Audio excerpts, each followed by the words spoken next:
کے حوالے سے سوال پوچھا گیا ہے کہ اصحاب کہف نے کتا اپنے ساتھ کیوں لیا؟ حدیث مبارکہ میں یہ فرمایا گیا ہے کہ جس گھر میں کتا یا تصویر ہو اس میں رحمت کے فرشتے داخل نہیں ہوتے، اور آپ صلی اللہ علیہ وسلم نے فرمایا کہ جو شخص شکاری کتے یا جانوروں کے محافظ کے کتے کے علاوہ کتا پالتا ہے تو ہر روز اس کے اجر میں سے 2 قرات گھٹا دیا جاتا ہے۔ حضرت ابو ہریرہ رضی اللہ تعالی عنہ کی ایک روایت میں ایک تیسری قسم کے کتے کا بھی استثناء فرمایا گیا ہے جو کھیتی کی حفاظت کے لیے پالا گیا ہو۔ اصحاب کہف کے کتے سے متعلق یہ فرمایا گیا کہ ممکن ہے کہ یہ حکم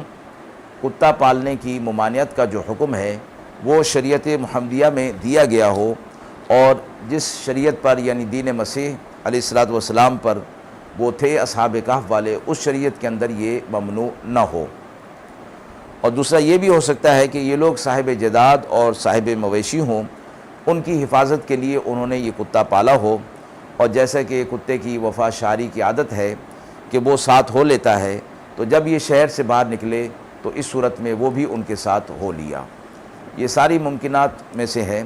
لیکن فرمایا کہ کوئی حتمی بات اس کے اندر نہیں کہی جا سکتی۔ وآخر دعوانا ان الحمد للہ رب العالمین۔